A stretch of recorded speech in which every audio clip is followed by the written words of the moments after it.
all of that burden on law enforcement to solve, as he said? Are we putting too much of responsibility on law enforcement? I don't think I've ever asked that question before because I don't think it's ever come out or been projected in the media in that way. We've never seen 5 officers in a major city be shot down by sniper fire before either. So things done changed. Welcome to the new America, where now the police feel as if they are under the gun. As I told you, don't let the smooth exterior fool you. Police departments across the United States are on high alert. I want to tell you that, and I'm telling you that for good reason. Understand that as you are just being black in this country. Now, am I telling you should be cowering in fear? Hell no, absolutely not. But what I'm telling you, you should be conscious of the times that we are living in. These are very tense times. And there was yet another shooting, and I'll give you more details, of law enforcement officials, this time at the courthouse.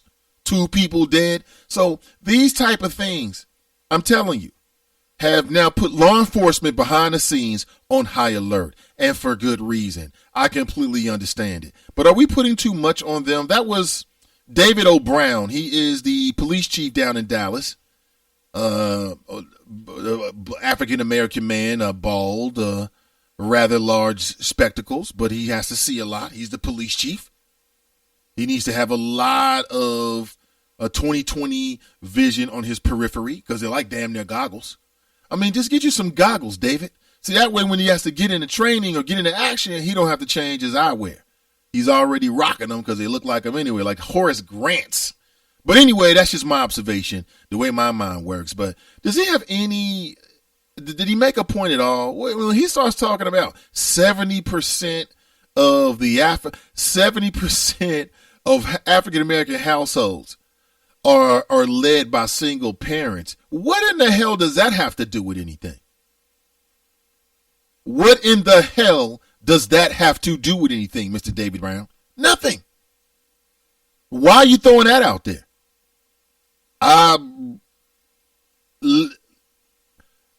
They're talking about how the officers are supposed to chase down the loose dogs.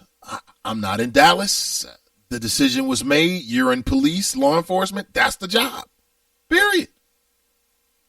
I don't believe that we're asking law enforcement to do too much. Not in that count. Like, I think that we're asking law enforcement to do too much when it comes to, like, stopping people for minor offenses like marijuana. That's asking officers to do too much. Okay? Because it should be legal anyway, and no officer should put his or her life on the line for some damn plants. It shouldn't happen. Now, I agree with that.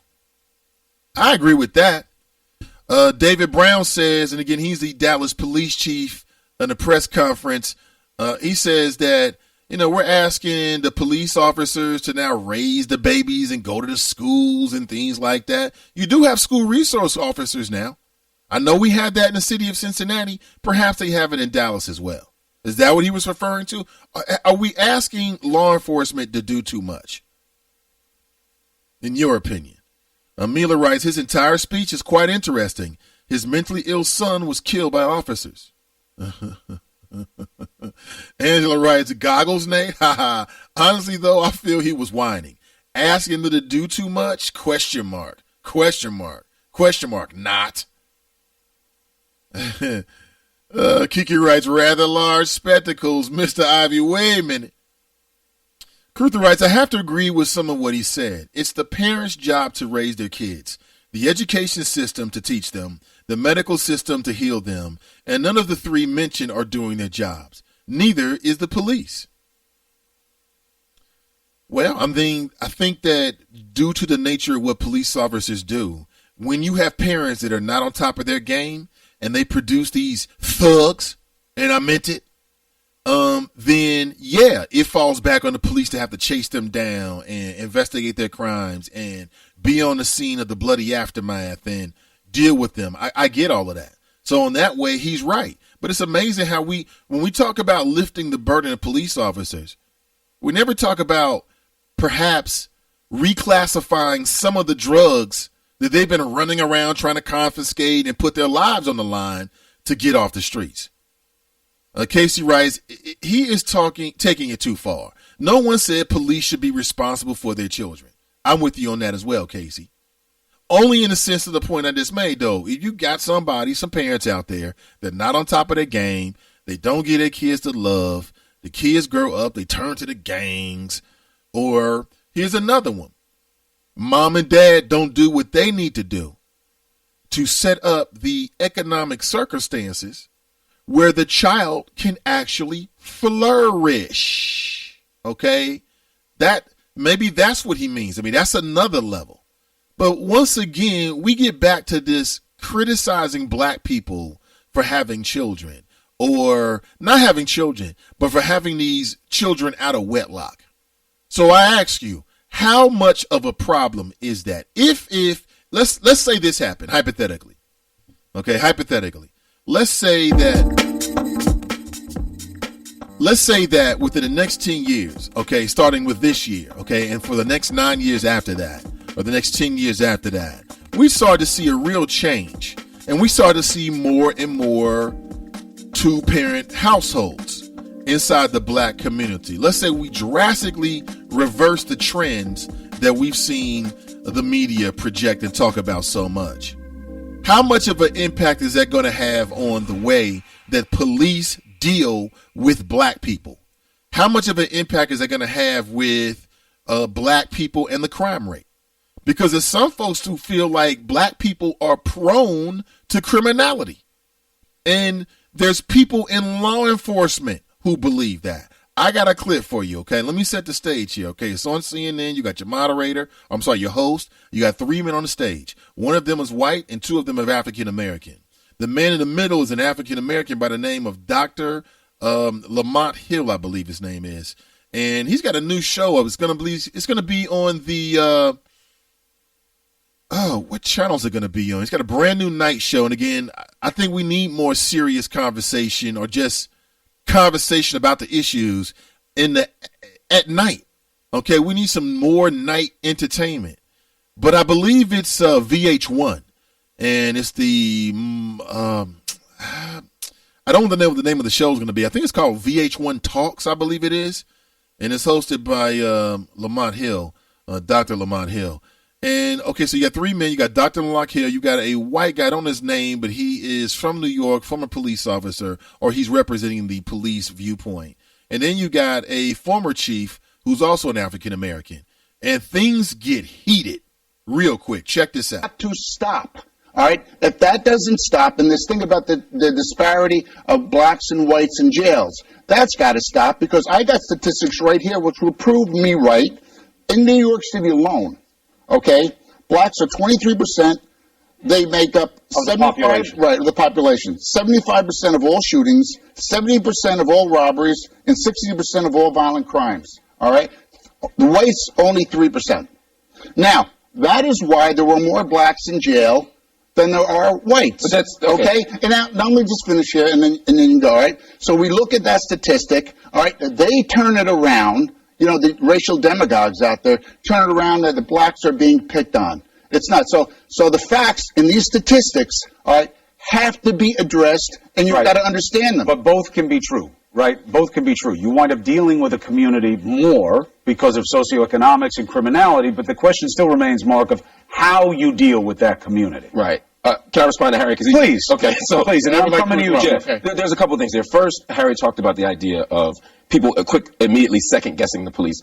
The police should be second-guessed. They're public servants, and we're the public. We should be second-guessing them, just like we should second-guess our politicians. He's saying don't automatically infer an assumption of racism. That's what he's saying. Well, that's not what he said, but and we have to make that distinction, right? We have to make the distinction. Right. Should be subject to scrutiny, but so long as police have not been, and because police have not been, sometimes at this point, police are frustrated when you don't take their word as gospel right away. And with camera phone technology, increased witness technology, we see that they're not always telling the truth. Now, to Terry's second point, which is that in Ferguson, we immediately jumped up and said this is racism without any evidence of racism. We did an investigation in the Ferguson Police Department. I talk about this in my new book, and there is considerable evidence of racism in Ferguson. So it isn't true that there was no evidence of racism. There were racist emails, racist phone calls, racist practices. He's saying in this specific incident. No, come on. Let me finish. There were 3 emails, I believe, that were racist, correct? But Harry, Well, how many emails do you need? Like 100%. It doesn't matter. But Harry, hold on. That means it's systemic. Guys. Harry stood on national TV and just said that black people are prone to criminality. I wasn't able to respond to that. Okay. Well, they are. But you think black people are prone to criminality? The statistics here show. You don't mean to say that. I'm gonna give you a chance to correct me. You don't mean that black people are prone to criminality. What does this say? I don't know what that says, but I know. The chief can back me up because he's coming out. He's not going to stay on national TV and say black people are prone to criminality. I am telling you, 75% of all shootings are blacks. I'm hoping you just don't know. 75% of shootings. What you're doing is you're interpreting something else I'm saying into your narrative. That's what you do. I'm just Harry. Mark, hold on one second. I think you just don't know prone. Points I'd like to make. First of all, I'm not going to say it's prone to blacks, prone to crime because I don't believe it, and it's not true. That's the first. It's not true. It's racist. The second thing, I have a slight difference. It is not racist. To say that black people are prone to criminality. That's not what I said. I said 75% of the shootings that occur in New York City are done by blacks. All right? And you keep on talking about this disproportionate amount of whites and blacks in jail. And this is why. No, it's not. It is, by the definition. How about we don't yell? That's exactly what I'm going to say. All right. Okay. This is a conversation that is not always easy to have. You're going to have clashes of perspective. But we all know this, all right? If you do not have this conversation the right way, you do not move forward. You can discuss the difference between entire race is prone to criminality, which I know Harry is not Hawk what you mean. is his name. He's a former New York City Police Department detective. And that's why I said I don't think you meant that. Because that's racist. I know, but Mark, you got to... We need to give people some space right now and think about how we're treating Mark, did you do television and we can't say things like that. I know, but the way we do it is different. Look at the numbers, though, Mark. Can we address those numbers? Pay attention to those numbers. We know we have to address those numbers. We know the numbers are a function of a disproportionate level of criminality within the population that's represented. But numbers are also dishonest because there are other dimensions. Absolutely. They're true. There are other dimensions. They're not true. Let's take one step at a time. It's your interpretation, which is wrong. Are black people prone to criminality? Some numbers is different than talking. That's what they're essentially arguing. And Harry, I believe I'm pronouncing his last name correctly, Hawk, Huck, is a former New York Police Department detective. You see him just in a debate there, not seen, but heard him in a debate with Dr. Lamont Hill, who, as I said earlier, has been a long-time CNN contributor and is about to host a brand new show on VH1. I believe it's called VH1 Live or VH1 Talks. I just don't remember. But Google it if you're into it. And number one, who do you think made their point? I mean, Dr. Lamont Hill got choked up. I mean, he got so upset that he couldn't even argue. Okay, he got that mad. And I've been there before when you're dealing with just like utter stupidity. You're just 1,000 things want to come out at once. And so I understand that. I get it. But what that tells you is that, and this is a former police detective. So my question would be, did he harbor these kind of feelings about black people when he was the police detective? And how does that inform his actions? How does that inform his viewpoint? How does that change the way that he thinks about the people that he was sworn to protect when he's dealing with African Americans? Nathan Ivey with you. All good questions. Back to your chat right after this. It's 6:42 p.m. Time for Steve Plotto and his son Dylan to do the dishes. They talk about everything from the yuckiness of girls to the awesomeness of his soccer team. Sometimes they don't talk at all. Then, hey, the dreaded splash fight. It's Dad o'clock, and it's the best time of the day. Because the smallest moments can have the biggest impact on a child's life. Take time to be a dad today. Call 877-4DAD-411 or visit fatherhood.gov. Brought to you by the U.S. Department of Health and Human Services and the Ad Council. So 5 tacos of cheese and a large soda, that's $10,012. Please drive around. Wait, 10,000 what? It's obvious you're buzzed and driving. I've only had a few. I'm fine. Yeah, the food's $12, but getting pulled over for buzz driving could cost you around $10,000 in fines, legal fees, and increased insurance rates. Please drive around. Actually, just park and come in. Nothing kills a buzz like getting pulled over for buzz driving, because buzz driving is drunk driving. Brought to you by the National Highway Traffic Safety Administration and the Ad Council. Welcome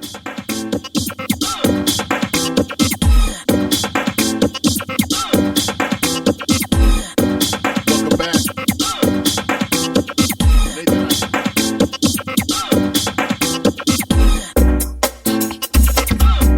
And this is the Nathan Ivey Show. Welcome back, everyone. Good morning to you. 7:48 a.m. in the Queen City. Come join the chat. Chop it up with us. If you are a member of the Why No Society, the Why